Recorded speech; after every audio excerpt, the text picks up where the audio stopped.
زیارت کے معنی یہ ہیں کہ عربی میں کسی بھی چیز کی طرف رجحان کو یا میلان کو زیارت کہا جاتا ہے. ملاقات کے معنوں میں بھی ہے. اصطلاح میں کسی شخص کی تعظیم و تکریم کرنے کے لیے اس کے پاس حاضر ہونے کو یا ملاقات کو زیارت کہا جاتا ہے. زیارت کے 3 ارکان ہیں. زیارت کے 3 ارکان ہیں جس سے زیارت مکمل ہوتی. سب سے پہلی چیز تو زیارت کے ارکان میں سے ایک یہ ہے جس کو کہا جاتا ہے زائر، یعنی وہ شخص جو کسی چیز یا کسی شخص کے بارے میں کوئی میلان یا رجحان رکھتا ہے اس کو زائر کہتے ہیں.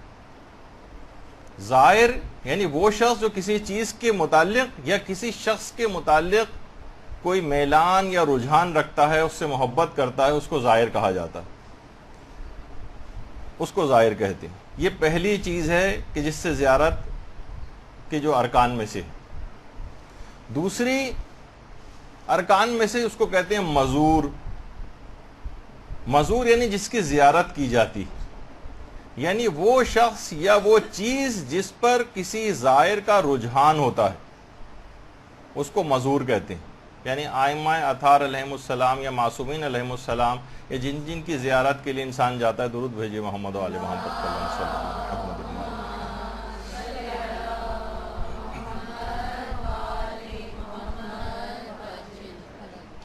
اچھا، اب اگر مثال کے طور پر اگر کوئی غیر مسلم شخص ہے یا جو آپ کے عقیدے کا ماننے والا نہیں ہے، وہ بھی ان جگہوں کے اوپر جاتے ہیں، تو کیا ہم ان کو زائر کہیں گے؟ یا ظاہر ہے کہ وہ آیا ہے ان کی قبر کی زیارت کے لیے، اور جو صاحب زیارت ہیں یا جو صاحب قبر ہیں وہ بھی وہاں پر موجود ہے، تو ان 2 ارکان سے بھی مسئلہ حل نہیں ہوتا اور اس کو زیارت نہیں کہا جائے گا. تیسری چیز وہ ہے جس سے زیارت مکمل ہوتی ہے، وہ باطنی رجحان یا تعظیم جو زائر کے اندر پائی جاتی، جو زائر کے ساتھ ہوتی. ان میں سے کوئی بھی اگر ایک رجحان، یہ جو چیز ہے وہ کم ہو جائے تو زیارت مکمل نہیں ہوگی، بلکہ اس کو زیارت کہا ہی نہیں جائے گا. یا ایک چیز ہے زائر، ایک ہے مزور، اور وہ باطنی رجحان یا تعظیم کہ جو کہ زائر کے اندر ہوتی ہے.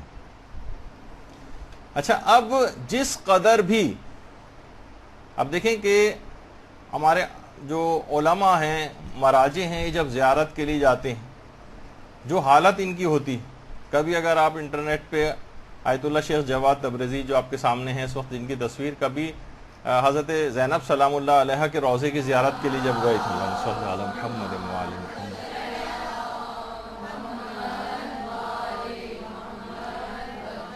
ان کی کیا حالت ہوئی تھی، کیا اس وقت ان کی کیفیت تھی، اس کے اندر آپ کو واقعتاً اگر دیکھیں تو آپ کو احساس ہوگا کہ کس طرح سے زیارت کی جاتی. اچھا، اب زائر جو ہے وہ مزور کے بارے میں جس قدر جانتا ہوگا، اس کی جتنی معرفت ہوگی، جس قدر وہ مزور سے محبت کرتا ہوگا، جس قدر اس سے عقیدت رکھتا ہوگا، مزور کے جس قدر فضائل اور کمالات کی معرفت رکھتا ہوگا، اور جس قدر وہ ان کے متعلق جانتا ہوگا، جس قدر ان کے مطابق عمل پیرا ہوگا، زیارت کے اثرات اور نتائج اتنے ہی زیادہ بہتر نکلیں گے، اتنے ہی زیادہ زیارت کے اثرات بہتر نکلیں گے.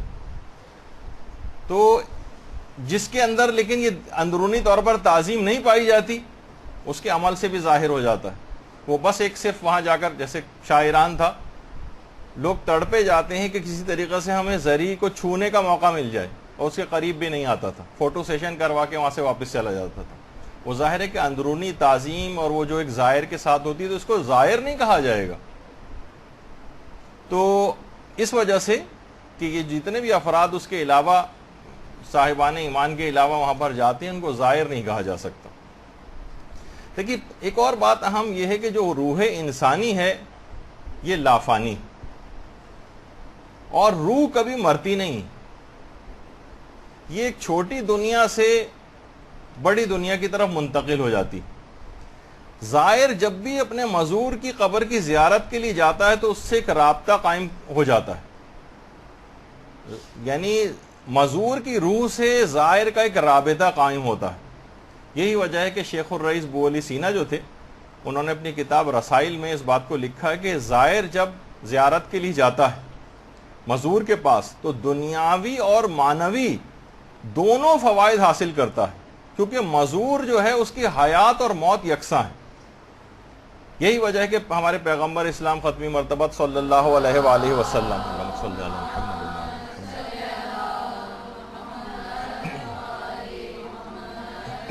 وہ فرماتے ہیں کہ جو بھی ہمارے مرنے کے بعد ہماری زیارت کرتا ہے وہ اس شخص کی مانند ہے جس نے ہماری زندگی میں ہم سے ملاقات کی ہے، اور میں دونوں حالتوں میں اس کا گواہ ہوں، اور قیامت کے دن اس کی شفاعت میرے ذمے ہے۔ یعنی پیغمبر کی قبر کی یا ائمہ میں سے کسی کی قبر کی زیارت اگر کی جائے تو ان کی ظاہری حیات اور موت اس میں کوئی فرق نہیں، اور باقاعدہ یہ جو پیغمبر کی حدیث ہے یہ ابن قولویہ نے کامل الزیارات کے اندر نقل کی۔ اسی طریقے سے اس میں دور اور نزدیک کا بھی کوئی فرق نہیں۔ سفینۃ البحار میں شیخ عباس قمی نے جو روایت لکھی ہے پیغمبر اسلام سے کہ اگر میری زیارت کے لیے نہ آ سکو تو میرے لیے درود و سلام بھیجا کرو۔ اللہم صلی علی محمد و آل محمد۔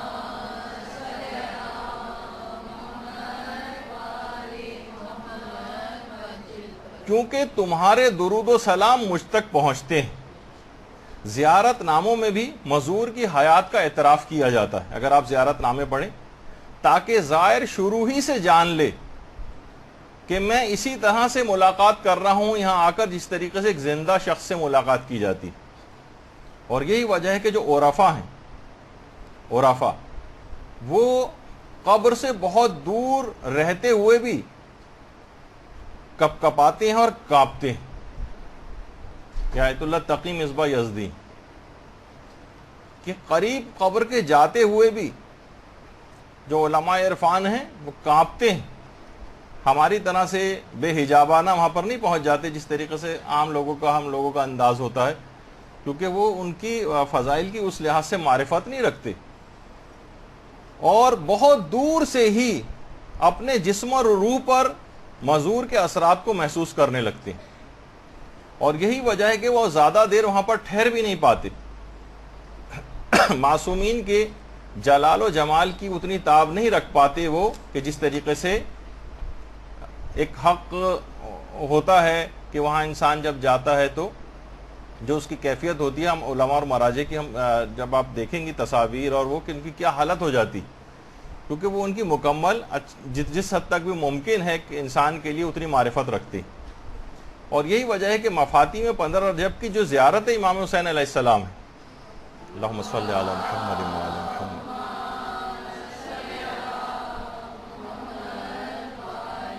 اور جو بہت سے زیارت نامے ہیں اس کے اندر بھی یہ بات آئی ہے کہ میں گواہی دیتا ہوں کہ آپ میری بات سن رہے ہیں اور جواب دے رہے ہیں۔ جب بھی علماء فرماتے ہیں کہ جو مزور کی روح ہے یہ مجرد ہوتی، زائر ہر جگہ ہر وقت ان کی طرف توجہ کر کے ان سے اپنے مطلب اور مقصد کو حاصل کر سکتا۔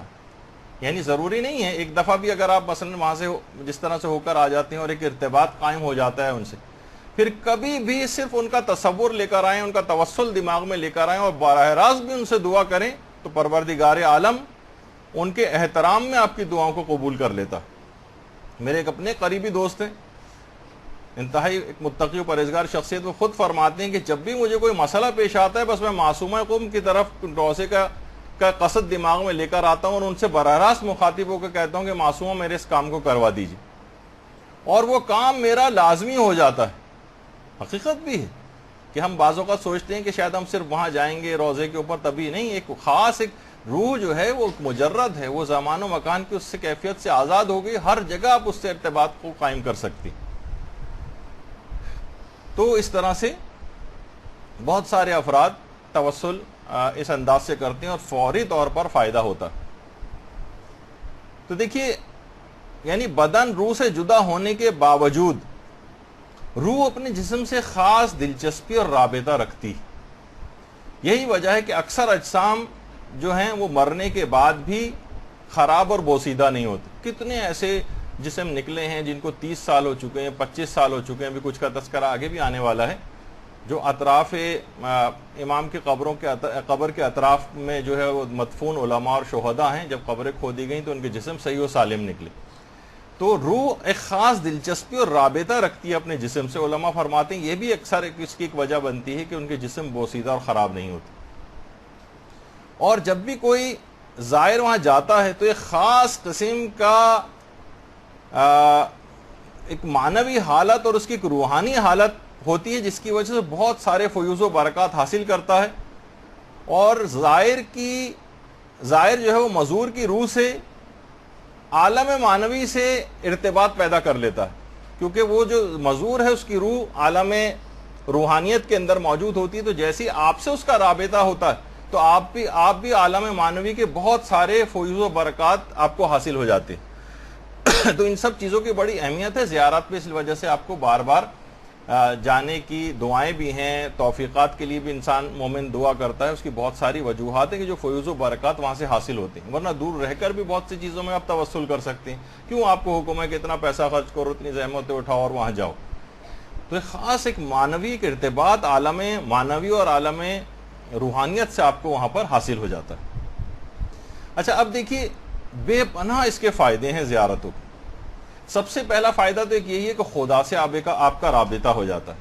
آپ اطاعت پر آمادہ ہوتے ہیں. کتنے ایسے افراد ہوتے ہیں جو عام زندگی میں بڑی مشکل سے آپ نے دیکھا ہوگا کہ نمازیں وغیرہ بھی نہیں پڑھتے، وہاں جا کر نمازوں کے عادی ہو جاتے ہیں. پچھلی نافرمانی والی زندگی کو وہ بدلنا چاہتے ہیں. کتنے ہم نے بہرحال مرد حضرات دیکھے ہیں کہ جو داڑیاں رکھ کر وہاں سے واپس آتے ہیں.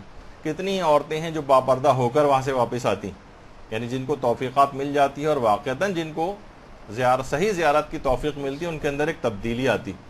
نمازی ہو کر وہاں سے واپس آتے ہیں، نافرمان پہلے تھے فرما بردار ہو کر واپس آتے ہیں. تو ایک تو یہ کہ خدا سے رابطہ ہوتا ہے. دوسرا فائدہ یہ ہوتا ہے کہ خود معصومین سے محبت کا اظہار ہوتا ہے. اصل میں معصومین سے محبت کا اظہار پروردگار عالم سے محبت ہی کا اظہار ہے.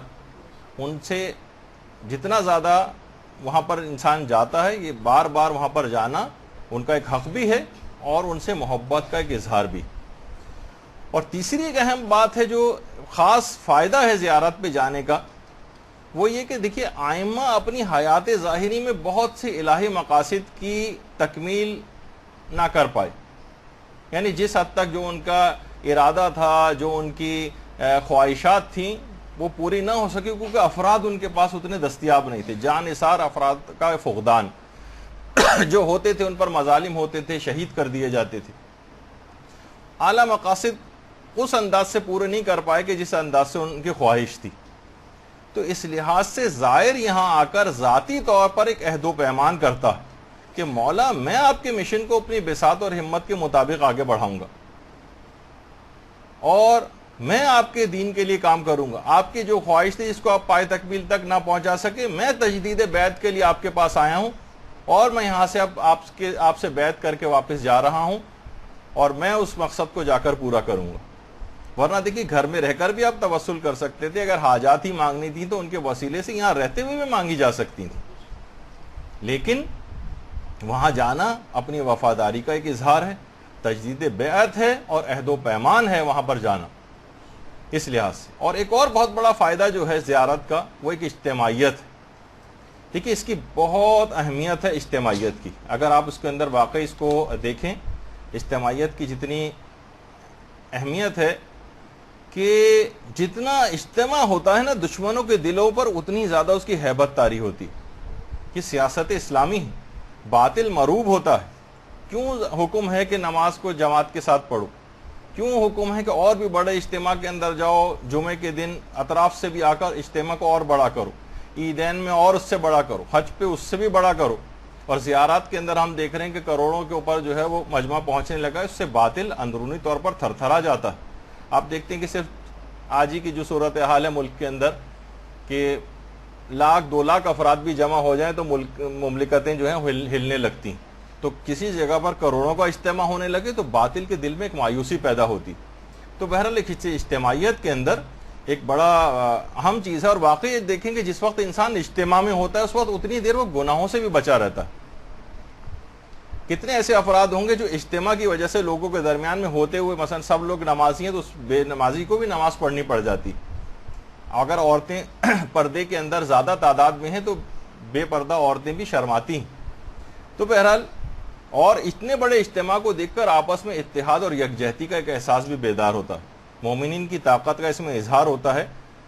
ورنہ اب بس اس کے اندر یہ کہنے کی بات ہے کہ اتنا بڑا اجتماع، کروڑوں کی افراد کی تعداد میں لوگ وہاں پر جاتے ہیں آج کل زیارت کے لیے. کیا ہی اچھا ہوتا اگر یہ وہاں سے تبدیل ہو کر واپس آتے. اتنی بڑی تعداد بار بار وہاں پر جاتی، تجدید بیعت کر کے آتی، ان کو اس کا احساس دلایا جاتا. تو آپ خود سوچیے کہ بات کہاں سے کہاں تک جاتی اور کتنی بڑی تبدیلی ان زیارات کے ذریعے نمودار ہوتی ہے، ہم کو معاشرے کے اندر نظر آتی. تو بہرحال دیکھیے اس کے کچھ اہداف اور کچھ مقاصد ہیں کہ زیارت پہ جانے سے خود ایک مقصد تو ہمارے 8ویں امام علی رضا علیہ الصلوۃ والسلام نے بتایا صلی اللہ علیہ وسلم.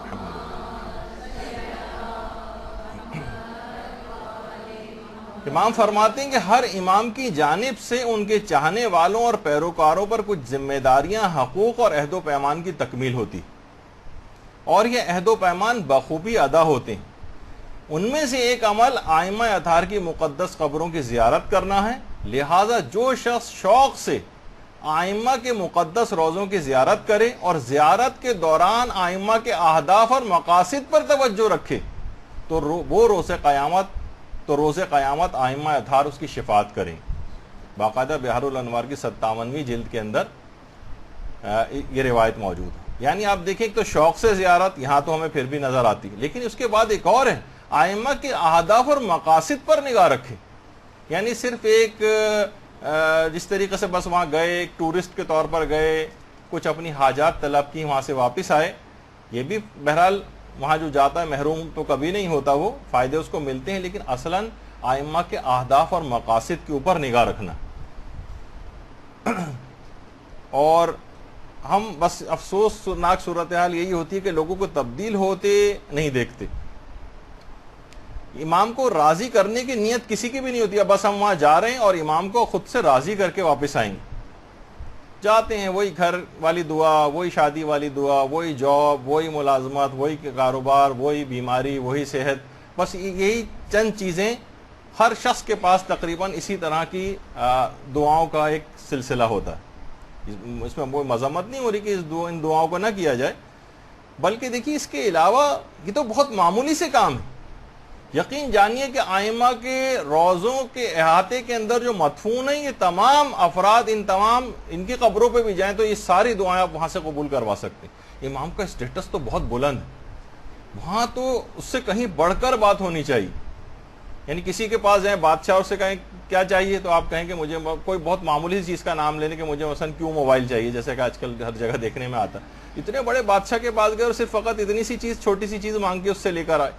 اس سے تو اس کی رضا مانگتے، اس سے تو جنت مانگتے، اس سے پل صراط سے آرام سے گزرنا مانگتے، اس میں قبر کی تمام سہولیات اس سے مانگتے اور ان کا جوار معصومین مانگتے، اور کیا کچھ ان سے وہاں سے مانگا نہیں جا سکتا، خود ان سے ان کو مانگ لیتے. لیکن کیا ہے کہ ہم بہت چھوٹی چیزوں کے اوپر رہ جاتے ہیں کہ چھوٹی چھوٹی چیزیں ہم کو چاہیے، بس یہ اس میں جو کہ فانی ہو جائیں گی، ختم ہو جائیں گی. صحت مانگ کے بھی لے کے آئے تو کتنی عمر لے کے آئے، وہی 70-80 سال میں مر جانا ہے بالآخر. تو بہرحال تو یہ ائمہ کے روضوں کے احاطے میں شیخ بہائی، ابھی ان کا تذکرہ آگے چل کر آئے گا، اتنی جلیل القدر شخصیت، امام کے روضے کے احاطے کے اندر دفن ہے. ان کے پاس ان کی قبر کی زیارت کے لیے جائیے، دعائیں مانگے، ساری یہ قبول کروا سکتے ہیں. علامہ تبرسی، ان سے مانگ سکتے ہیں. علامہ تبرسی کی قبر ہے، صاحب تفسیر مجموع البیان، ان کا بھی تذکرہ اگلی نشست میں آئے گا. آیت اللہ نخودگی اصفہانی، جن کا وہ امام خمینی کو جنہوں نے ایک نسخہ کیمیا بتایا تھا، جن کی پوری تفصیل ہم مختلف لیکچرز کے اندر بتا چکے ہیں، ان کی قبر وہاں پر ہے. اور بڑے عجیب و غریب واقعات ہیں باقاعدہ، جو کہ انشاءاللہ اگلی نشست میں آئیں گے. وہ بھی کتنے علماء ایسے ہیں جو باقاعدہ کہا کرتے تھے کہ ہم اگر یہ تمام افراد ہمارے پاس بھی آ جائیں تو ہم ان کی ساری دعائیں قبول کروا سکتے ہیں، مگر یہ عمل امام کی شان میں ہماری طرف سے کمی کا باعث بنے گا، لہٰذا ہم اس کام کو ہرگز نہیں کریں. لیکن یہ اتنے ایسے کام ہیں کہ یہ ہم بھی قبول کروا سکتے ہیں. تو اب دیکھیے کہ ہم جب دیکھتے بھی ہیں کہ انسان جب وہاں سے واپس آتا ہے تو بلکہ ظاہر گناہ تو معاف ہو چکے ہوتے ہیں، لیکن کیا ہے کہ ایک الگ سے ایک نافرمانی کی سمجھے ایک نئے سرے سے ایک ابتدا ہوتی. واپسی پہ جہاز کا سفر ہوتا ہے, اس میں کوئی نہ کوئی ہو سکتا ہے کہ نماز کا وقت آج, خاص طور پر فجر کی نماز کا وقت. کتنے افراد ہوں گے کہ جو یہ تو پھر بھی یہاں پر جو تصویر آپ کے سامنے اس میں تو پھر بھی کھلی جگہ ہے, بہت سی چھوٹی جگہوں پہ کس طریقے سے نماز پڑھنی ہے. زیادہ تر افراد 90-95% افراد جو ہیں وہ نمازوں کو قضا کرتے ہیں, چھوڑ دیتے ہیں, نماز پڑھتے ہی نہیں جہاز کے اندر. خواتین, کتنی ایسی چیزیں ہیں کہ دیکھیے بہت ساری چیزیں ایسی ہیں کہ خواتین اب مثلا واش روم میں لائن لگی ہوئی وضو کے لیے, وقت مختصر ہے مثلا نماز کا, جیسے نماز فجر وغیرہ آتی ہے, تو 3 چلو لے کے اپنی سیٹ پر بیٹھے بیٹھے وضو کر سکتی ہیں. تھوڑا سا اپنا جس طرح گھونگھٹ نکالا جاتا ہے اس طرح سے آگے نکال لیا جائے, صرف تھوڑا سا پانی تو ہلکا سا کپڑوں پہ گرے گا, کون سا نجس پانی ہے وہ وضو کا پانی ہے, اگر تھوڑا سا گر جائے گا تو کیا فرق پڑ جائے گا مثلا. تو کہنے کا مقصد یہ ہے کہ بہت ساری ایسی چیزیں لوگ وضو نہیں کرتے ہیں, ایک نماز یہاں کیسے پڑھیں اور یہ فلاں چیز گندی ہے, ہر وقت نجس پاک معلومات نہ ہونے کی وجہ سے نمازوں قضا جو بڑا گناہ ہے وہ کر لیتے ہیں, اور اس کی ابتدائی سفر زیارت کی وہاں سے شروع ہو جاتی ہے اس گناہ سے. برحمتك يا أرحم الراحمين وصلى الله على محمد وآله